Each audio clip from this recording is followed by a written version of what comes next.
extreme left, we have the chair of the Matatu's Owners Association, that is Simon Kimutai.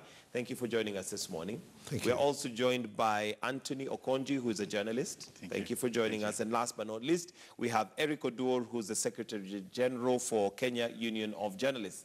Gentlemen, thank you for joining us this morning. Now, Uhuru Kenyatta is not the first president to try and tame madness in this Matatu sector.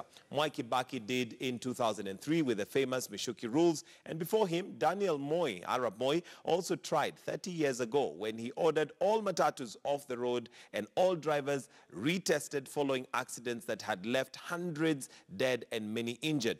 On today's newsroom discussion, we look at how the same issue has been covered and the media covered the Matatu madness effectively or not. That is our focus today. But the question we had asked is what changes you would like to see in the Matatu sector. Let me just read some of your comments that are coming through. We have Stesh who says safe, convenient, timely and organized travel, which is possibly something many would not find Matatus to be. Although to be fair to them, I think they really do a fairly good job.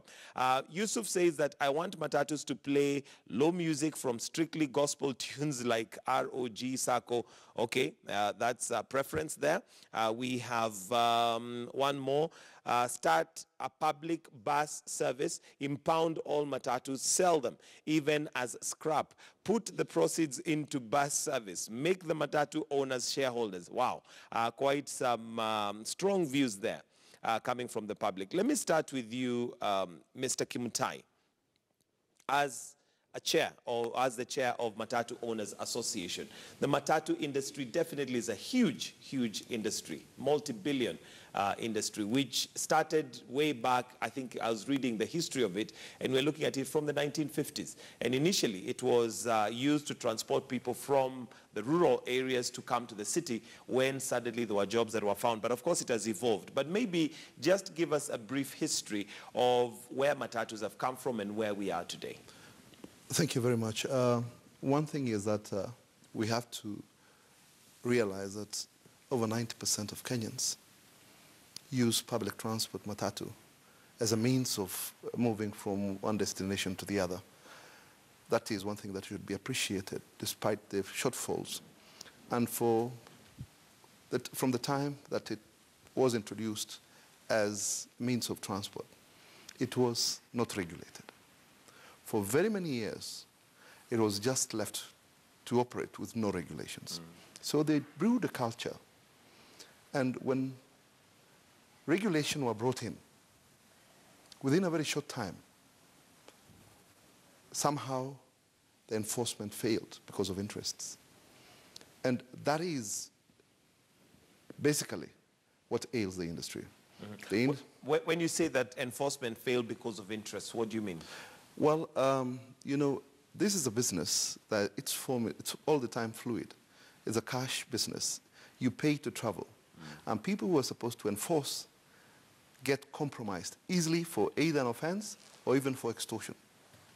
And the people we've employed in the society from inception, the name Manamba was a name that was given to a unique kind of character in the society.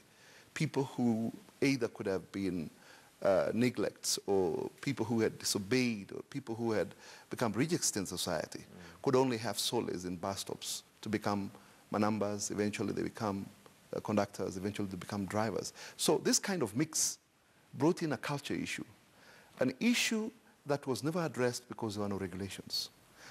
A place where you'd go and your child would be, you know, people would scramble for you, those who would get commissions from scouting for passengers. So you'll find that every time, even if you have your family and there are about 4 vehicles and you're 4, you'll find yourselves, every person in a different car. So, and kind of because of failure to put in regulations, that culture kept brewing.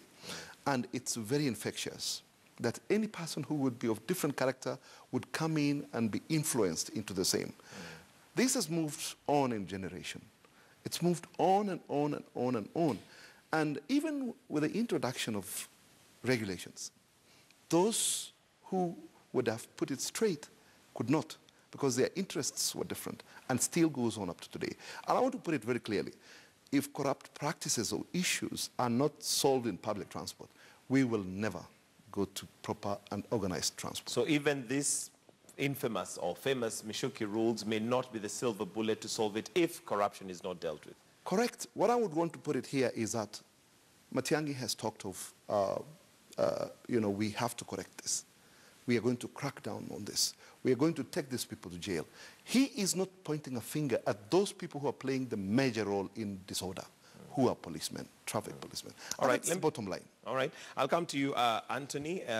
You're a journalist, and I know we have written as, newsroom regarding Matatus, and mostly it's normally negative, despite the fact that, like Mr. Kimutai says, 90% of Kenyans use Matatus. And that, of course, is a good thing in that they have definitely taken care of an industry, or rather a need that 90% of Kenyans have.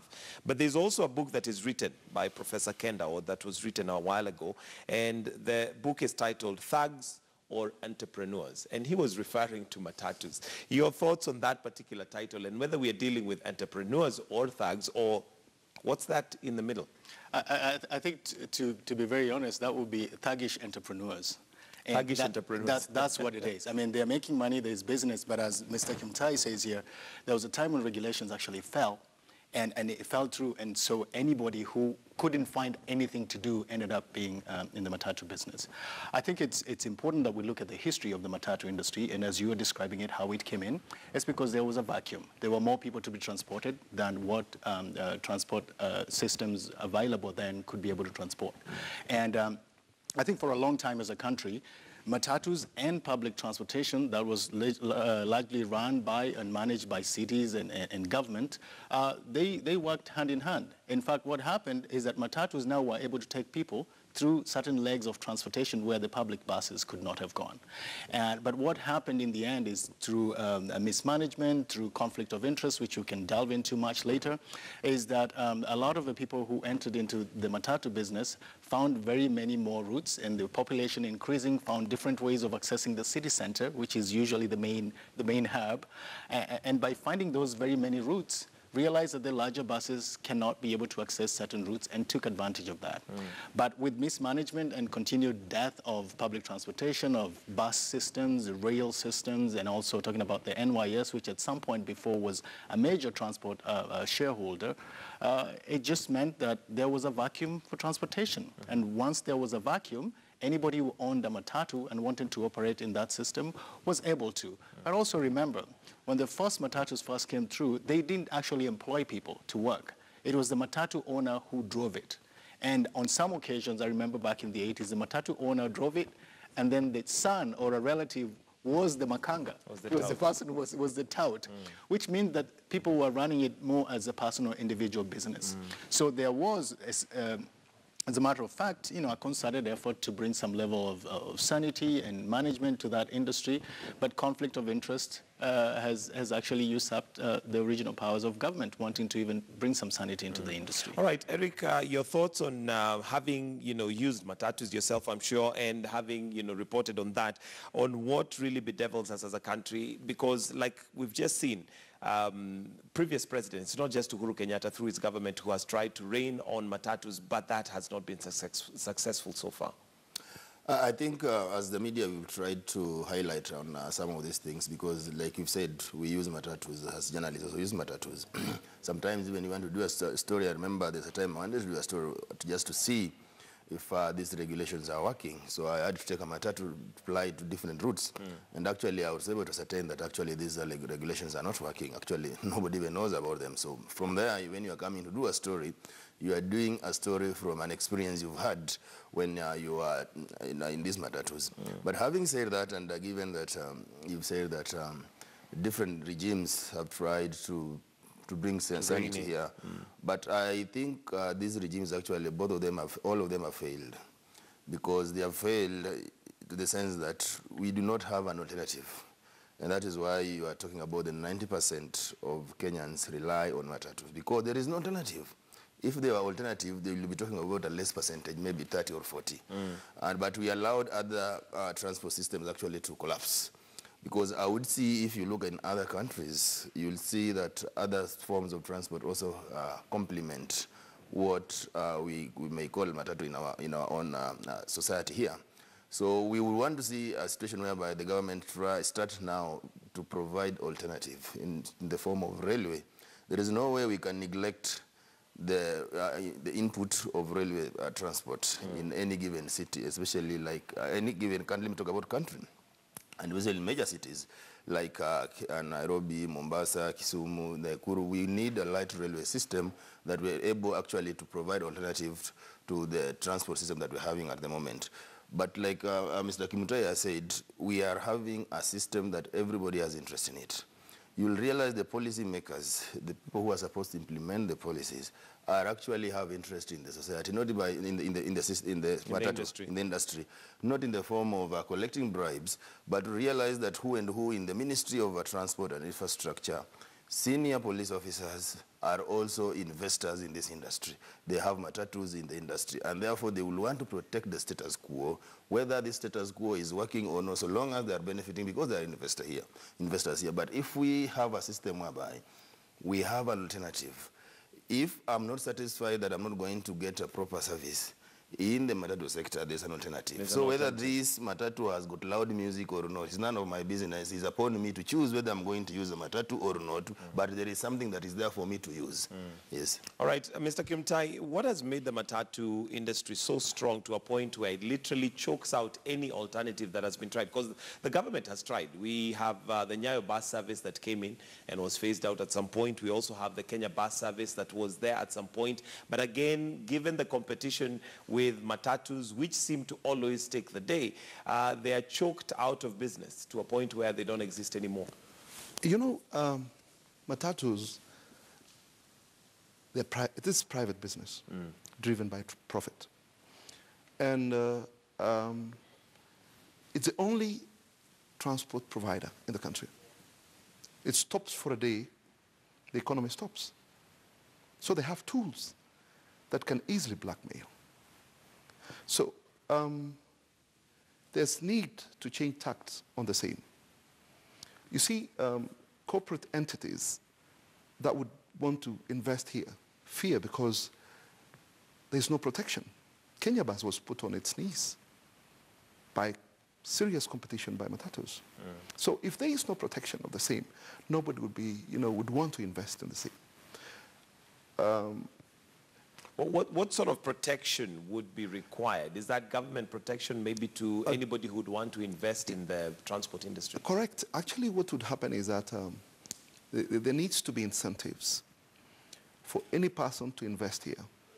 Either if you buy big units, for instance, organized transport, waive excise duty, VAT, waive it, so that you can provide scheduled transport. And even partner, you remember KBS had partnered with City Council of Nairobi. And they were protected that there are certain areas that Matatus will not fly. But today, they were given tough competition. And, by even introducing Michuki rules in terms of urban transport, it completely gave it a blow. Urban transport does not require even seatbelts. There is provision for standing passengers because there's certain times when people need to rush to work, and at the same time, we don't have dedicated lanes. You're stuck in traffic, just like a person using one vehicle and himself, maybe his wife, maybe his children, everybody having different vehicles, and they're all stuck in traffic. There should be a way that, for instance, if there is a lane that is dedicated for organized transport, like for instance introducing city buses that would ply on that route, then you'll find most people either leaving their vehicles back home and relying on that particular one. But today, I mean, it doesn't make any difference. Okay, so the competition that the Matatus have used to choke, any alternative that the government has tried, is it honest competition, or is it also driven by cartels who ensure that anybody who tries will not basically make it unless you're in that ring? You see, this business is very complex because of failure in certain government agents. For instance, who runs bus stops? For instance, Machakos bus stop. Why do vehicles get overloaded? Who decides on what should happen? Those are the questions. And you find that people who have invested are held captives. This is a business done on trust.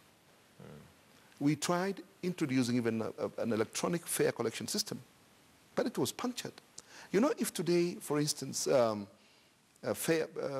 cash is outlawed, then very many interests would fall aside. The cartels would go away. Those who are supposed to be enforcing the law would enforce it the right way because it's not fluid. There's no way they can get money. Drivers will behave well because they don't have money to give policemen. You know, this bribe taking or extortion is all about the investor's money. And the it's liquid. not money, yeah, it's not money that a driver has even if he commits an offense. And by the end of the day, he decides on how much he pays himself.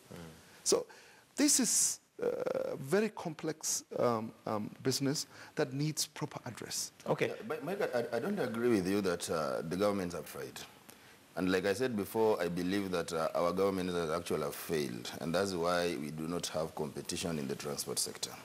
If we had a government that is serious, we should have invested in other forms of transport just to ensure that there is competition to the Matatus. And if there is a competition, if you look at the concepts of competition, actually it also helps bring sanity in itself.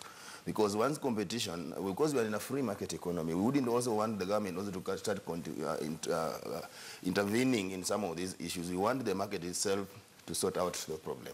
So, and that can happen if we try to invest in other forms of transport and also invest in the infrastructure. Like I was trams looking at like trams or like the subway, so that at least there is movement. If I do not want to take a Matatu, I'll never use a subway and I'll get where I'm going. So once the government invests in that other forms of transport, it means that the market will sort out itself. The government cannot purport that it wants to regulate the market when there is no competition. Competition helps a lot. Even if you look at even the governors, and I was talking to someone recently when I saw, instead of us expanding the existing infrastructure, just that we can even have the dedicated lanes for buses that actually can transport as many people, we are now planting grass and trying to make the city beautiful. But if you look at the modern cities that actually, go for example, the Joburg. There is a dedicated lane. I haven't seen where people are planting grass there, but there is a dedicated lane for the buses, like Mr. Kimutai said. That some of these people have to stand in these buses. If you go to Europe, actually, where people say that, you know, these are advanced economies, but you'll people standing in buses because it will take you shorter time to get to wherever you are going, then you are allowed to go to work. But if you're in a system whereby instead of investing, because the economy is growing, it means that we must also expand the existing infrastructure to accommodate more. Minister of CS for Transport made a statement recently that we are going to have a dedicated lane for Matatus and buses. Have you seen that? What has the government done actually to ensure that Well, happens? they drew a red line, but that's as much as they did. Yeah, that's what I'm saying. So it means, it means that we are having the government that actually is not doing anything, instead of just making pronouncements that we want this to happen, but there is no concrete steps that are being taken to ensure that, first of all, the existing infrastructure. Nairobi actually has been growing, but we still have the same kilometers of roads that we're still using, that transporting people from... Despite the number of cars. Despite the number of cars. Go to other countries that actually we've got so many cars, but at least there is order that actually is used to ensure that the transport system is operating smoothly without any problems. All right, Anthony, is the government putting the cart before the horse by trying to rein in on Matatus, which have already gone, you know, almost crazy because literally they own that industry. It's a monopoly. Which is why even when the government comes in and says we're going to enforce the law, they come out and say, no, we're going to go on strike and we are going to make sure that the country is on its knees without sorting out, like what Eric is saying, some of those infrastructural things that need to be in place so that as we say that this needs to be sorted out, there's at least some form of order and they have an alternative. I think one of the things that I've always wondered about as a Kenyan is every time that the government says, first of all, that we want to streamline the Matatu industry, the question I ask myself first is, what is a Matatu? What really qualifies as a Matatu? When government says this is what we want in a Matatu, does the government ever provide a prototype? Do they ever say, if you want to enter into this business, this is what your Matatu should look like, these are what the seats should be like? There is no standard at all. And when there is no standard, then everybody puts in whatever they think works for their Matatu. That's number one. Secondly, the question of infrastructure. It's not just so much about expansion of the infrastructure. It's also how many roads and quality of roads available that make it to the areas and estates where people live. Some of the areas that have the highest populations, which actually attract a lot of Matatus, don't even have roads on which those Matatus can run. So how can we make those roads accessible so that we have Matatus that don't have to be dropping off people? Some of the complaints people have is poor services. Matatus will drop you off because it's rained, you cannot get to your destination. How do we improve on that? Well, the other thing is, when you're talking about regulation of Matatus, shouldn't there be numbers? In my thinking, it's time for government to decide how many Matatus they want to have operating in a town or in a city. Why do I say that? Some of the reasons why sometimes we have congestions in the cities, and I'm not like an expert in city planning, but this is very simple, is because the Matatus have to wait for their turn to carry people and take them to whatever the destination is. But if the number of Matatus is regulated, so it's smaller, and the size of Matatus are increased, then you can even have scheduled Matatu routes, which means they wouldn't need to stop to wait for passengers, stay for a whole day to wait for passengers, because that's exactly what is happening. So the Matatu industry has become so much of a business, but it's also become so much of a force. There are people who are in government now who got into government because they either run, manage, or own Matatus, or were voted in by the groups that are running the Matatus. When you talk about Matatu circles, those are big businesses. These are people who have started financial institutions. These are people who have talked about loaning themselves money to start the businesses. These are people who run petrol stations. So when you talk about regulation and then just focus on Matatus itself, you're actually losing and missing the point. Plus, some of those people you will charge with the responsibility of disciplining the Matatu industry, as Mr. Kimtai agrees, are owners of the Matatus. So if I was a driver and a tout of a Matatu that's owned by a chief inspector of police, and I'm stopped by a traffic officer on the road, what reason would I have to give any respect to the word that he says? And if I was arrested, for example, can you imagine the discussions and the calculations this police officer has to have before deciding whether or not to tow this Matatu into a police station? All right. Yeah. Yes, Mr. Let me protect the police here and even say the truth. Actually, not even 0.005 of Matatus are owned by policemen. They own it by, getting money out of it. But they don't own, actually, the business. The physical Matatu. I want to concur with my fellow here. And we want to talk about, is there any study that is carried out by the regulator to know how many Matatus are required? There is. I think we've oversubscribed. That's why you see Matatus crowding in town. And also the planning. What has happened is that destinations of all Matatus is the city. We don't have anything cross-city. Then once they get there, they can't go back empty because diesel propels the engine and costs to go without passengers. So if you take passengers and come back without, then you'll see you'll not be doing any meaningful business. It's not economical. So there must be proper planning. One thing is that the regulator today, what he does is you go build a Matatu and come and ask for a license, which is not a practice all over the world for successful transport organizations. You must first seek for a license, and then they place you knowing that there is demand here. Now, many people, everybody thinks that there's cash here. So what happens? Everybody takes a handshake. Anybody who does get money elsewhere, they'll want to buy a Matatu. They think there's business because they see movement. And by the end of the day, most of them are auctioned by their finances. This is because of no advice from the regulator, whether it's loss-making or nobody bothers even to do feasibility study. So there needs to be study, and there needs to be expansion of operations. If I come from, for instance, Mombasa Road, I should go all the way to Ziru. Then this spreads the time and lessens the congestions in the city. Same to the other person on the other end. There's no stopping to park in the city because you're on a journey. So any person who's traveling from, for instance, Uziru, doesn't have to alight in town to take a bus to Kariobangi. There should be a bus that goes all the way to Kariobangi, like what Kenya Bus used to do before. So this is what has failed. Everybody converges in the city and waits for passengers to take them back. So then there's serious, need for getting to engage professionals. What is happening here is that in most cases, political rewards for those who probably are connected rightly. We need to have proper city planners, engineers in a place like National Transport and Safety Authority, because they are bestowed with a responsibility to do that. But today, you'll find, maybe I was a teacher, and instead of being on a blackboard writing, I'm here trying to create policy for this to happen. So this is where professionalism is required, and there are best practices in the world. We don't need to reinvent the wheel. Absolutely. We just need to look at other successful areas and copy and paste. Okay. Yeah. I think just to take from where he has left it is that Kenya, if you look at our history and even the records that are available, we have overdone benchmarking. That means that our leaders have traveled all over the world. So they know. Kenya actually have got more than enough policies. I think what we have is just that maybe we have leaders and professionals who are holding some of these key positions without, probably they are not committed to ensuring, and also a lack of qualification, also to just ensuring that they can implement some of these policies. We do not need to still be discussing this 53 years after independence, almost 55 years after independence.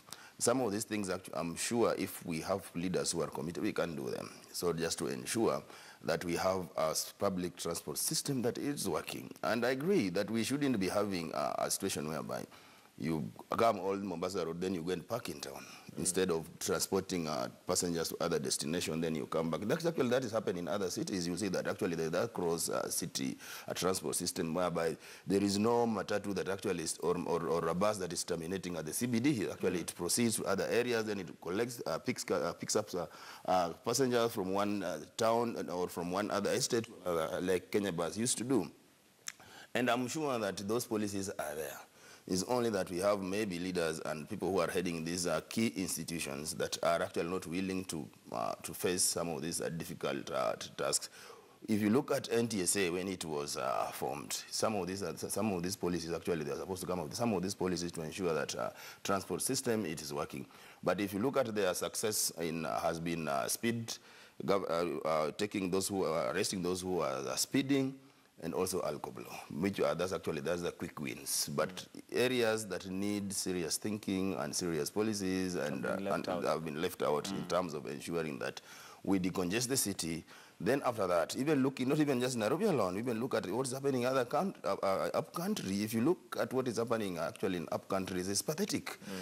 People are now using personal cars, especially the Probox, actually now have been turned into Matatus and actually transporting people to the extent that you find 6-10 people being ferried in a boot further along.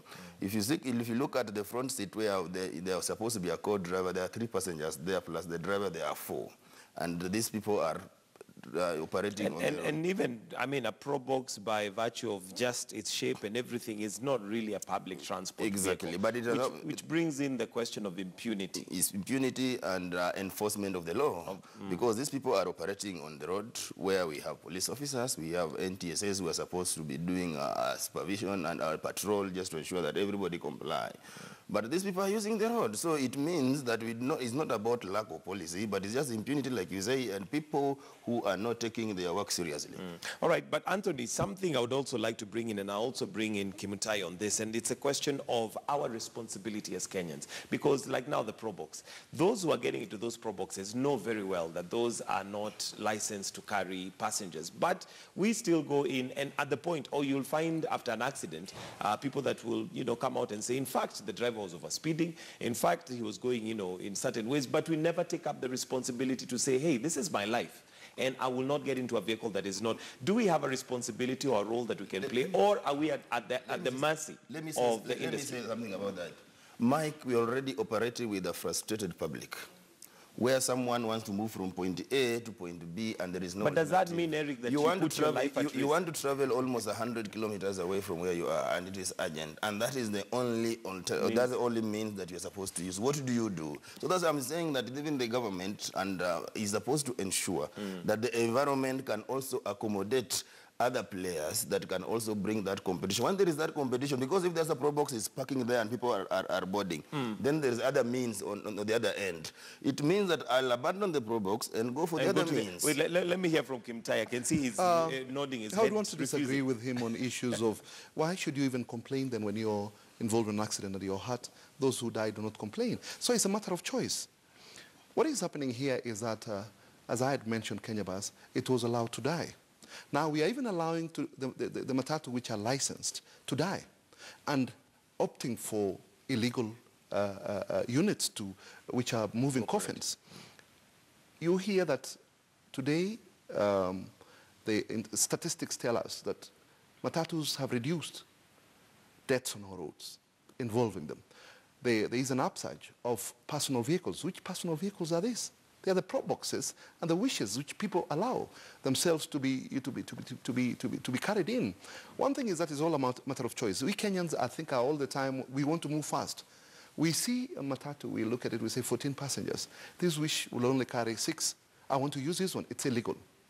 It's not licensed. It's not even insured in the proper way.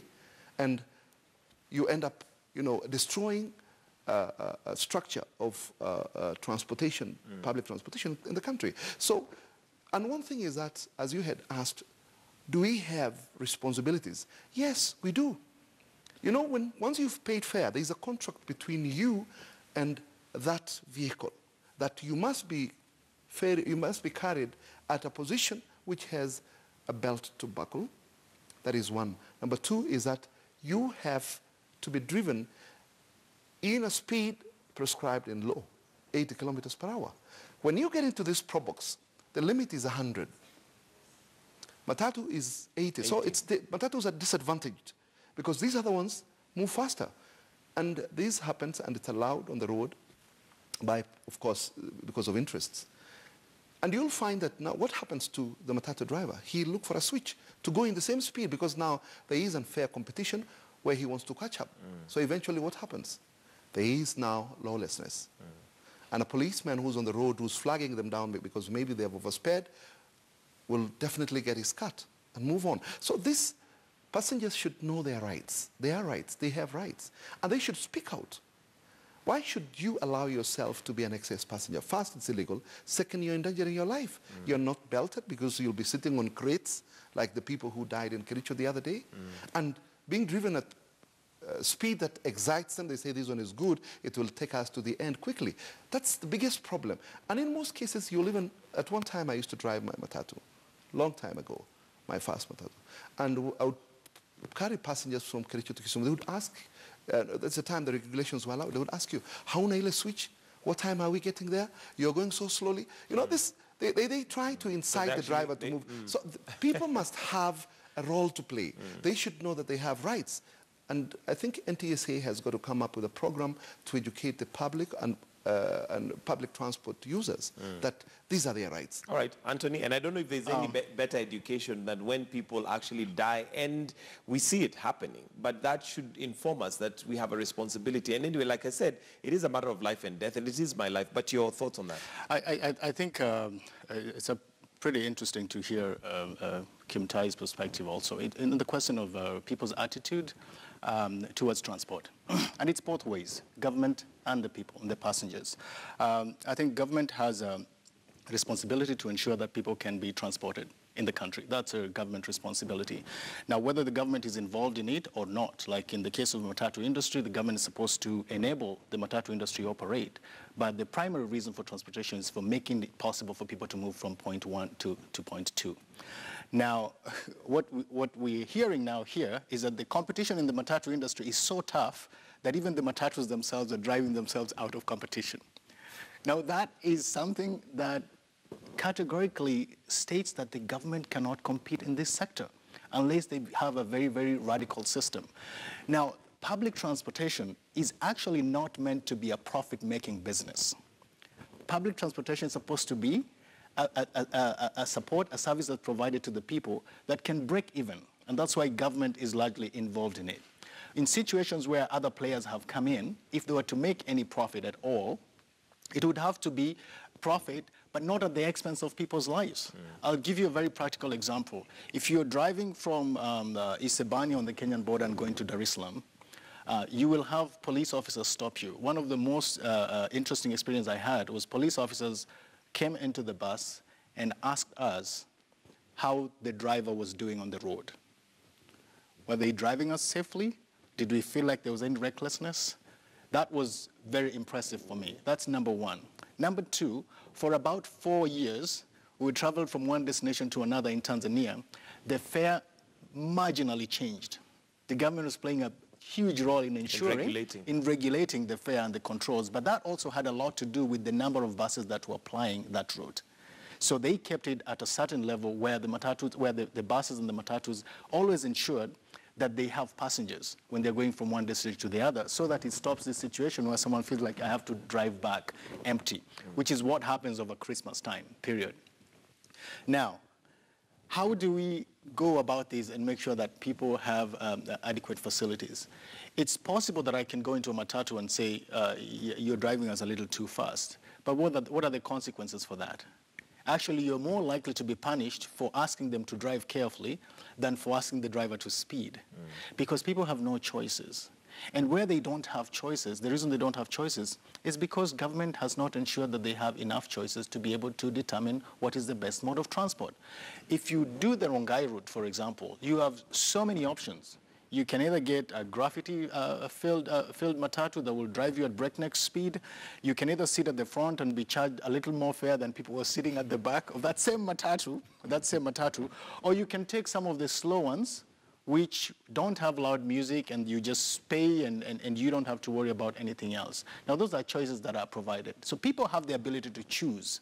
The question is the government providing those people with good choices and choices that will guarantee their lives? One of the things that I always complain about this country is the question of contract. If you book any buses now, even the most professional here in this country now, and say, I want to travel from Nairobi to a particular destination, or to Mombasa or to Kisumu, those are the major cities. They have it on their receipt that the bus will leave at this particular time. What they never have is when the bus will arrive. And as soon as you start hearing people praying before a journey, it means that there are certain guarantees that they don't have. They don't have. That's my thought. All right, and I want us to wind up soon, but I want us to get to solutions and what you see as a solution, because here we are now standing with, or rather, with the government reining in and saying, as from now, we're going to enforce these rules and we're going to ensure that they're going to be followed. But this is not the first time that it's happened. And we do know that the government is doing that, hopefully, to try and save lives and ensure that there's some sanity. But where do we need to start? Because it sounds like we literally are just going round in circles. And if the matatu industry is left to itself, then we certainly are going to be here again discussing these same issues another few years to come. Yeah, that's what I'm telling you, Mike, is that the problem is that, number one, in this country, sometimes we try to personalize initiatives that we take. And that is why in 2003 we had Michuki and called the Michuki rules. So once Michuki was out of the way, people forget about it. Right now we've got a super minister, or a super cabinet secretary in the name of Fred Matiang'i, who is trying to enforce this. In future, if you do not have a Matiang'i again, these things actually nobody will follow that. So what means is that we need to have a government that actually can now think outside the box and see how the industry can sort out itself by also having alternative. There is no way we can ignore the railway. We must see a way how we are going to also invest in the railway, even within the cities, and extend those lines that were built by the colonial government, just to ensure that we have alternative. I'll give you, for example, there is a picture that actually been doing around the social media of a matatu, or is it a matatu or a bus that is plying Mombasa Road, whereby they have tried to make it comfortable for passengers. Why are they doing that? And actually, I'm told that it is now happening even for buses that actually are applying Mombasa Road. Why? Because there is a competition from SGR. SGR actually has taken a lot of business from the road transport. So that means that you see already the market is sorting out itself. The investors and the players in that industry that really realize, hey, we need to now up our game just to ensure that we can attract more passengers and more customers. You've seen, I've even seen that is now happening, even those who are transporting cargo. That given that now SGR is able to transport cargo from Mombasa to Nairobi, already people in that industry who are transporting cargo, they're already thinking outside the box, how they can add value to the services that they are providing to the customers. So once we have these alternatives, like I said, in other countries where we have subways, we have trams, the market will sort out itself. Enforcing regulation, if there is no alternative, will not solve our problems. Yes. All right, Anthony, your closing comments? I think we can learn from ourselves in a great way. Whenever there is a shortage or high prices of sugar and maize, the government has gone ahead and imported to try and keep the balance. That's government playing its role, making sure that the market is balanced enough. Nobody's, the Mwananchi's interest has to be taken care of. And in the same vein, the government will have to start thinking like that. If the players in the industry are making super profits, reckless at that, and still there are sometimes forced shortages and prices are hitting the roof just because it's rained or the road is bad, then it's upon the government to take up the initiative. Now, one thing that we have to avoid is personalization of rules and regulations. If we go with the Matiang'i, that this is a Matiang'i thing mentality, we are going to fail just like the Mishuki thing failed. And you know what happened with the Mishuki one? After it was gone, people said, no, we don't have to follow those rules. We should not personalize it. Matiang'i was effective in education. That was really good. It wasn't a personal thing. It was policies and enforcement. Now he is in the transport industry. Security. Do we know if they move him to a different industry, of course, coming from a lot of pressure coming from lobbyists and coming from people of interest, is it still going to work? And another thing that I'm going to keep asking myself now, Matiang'i is actually Minister for Internal Security. We have a Minister for Transport. Who's fairly silent. That is a problem. That is a problem. All right, Simon Kimutai will give you the last word, and maybe two things. Where do we start off from? And do you think that these laws that have now been put in place are likely to have longevity? Thank you. One thing is that we have to acknowledge is that all of us have failed. The industry, the enforcement arm, the passengers, those are the customers. We've all failed. And I think it's need to, to take one step back and think, how do we improve the situation? We know this is the main facilitator of economic activities, and that's a fact. And that can all of us be patriots and ensure that we do what is right. And one thing that I would want to put clear is that one that is ailing the industry is corruption. That is bottom line.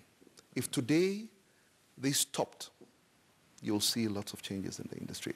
And even as we go now on the new regulations, not even new regulations, the regulations that are being enforced, is that there's a lot of inconveniences. There's so much pain. And it's not very good to mete this on even innocent people. People are working, are really inconvenienced. And this trickles down to the government. Even revenues are going to dwindle because there's no much activities, there's no much production. Because people have spent a lot of energy working, people have spent so much time getting to their places of work. They've spent a lot of money where now you'll find fares rocketing because of that demand and supply not being equilibrium. So I think what needs to happen now is that the government should engage SACCO members or officials and empower them to be tougher than policemen to allow these vehicles to ply on our routes. Because if self-regulation mechanism is not structured, then we'll see ourselves sliding to lawlessness. And this happens because there's, free will. Nobody will be telling you you're not supposed to do this, you're not supposed to do that. SACCOs should be empowered to even blacklist drivers, completely make them not drive public service vehicles. Owners whose vehicles they're not putting in good, not being compliant, they should also be reined on by the same people who are going to either allow them or disallow them. But you see, if we leave it to traffic policemen on our roads, theirs is to straight their hands and get what they are getting without even checking whether these vehicles are compliant. So it discourages compliance because whether you have complied or not, you're treated the same. So I think it needs to change completely the mindset that we have to do what is right. Correct. All right, thank you very much, Simon Kimutai, the chair of Matatu's Owners Association. We also have Eric Odur, Secretary General for Kenya Union of Journalists, and Anthony Ogonji, who's a journalist. Thank you for joining us this morning on the newsroom. And that's where we wind up the newsroom. It's now 15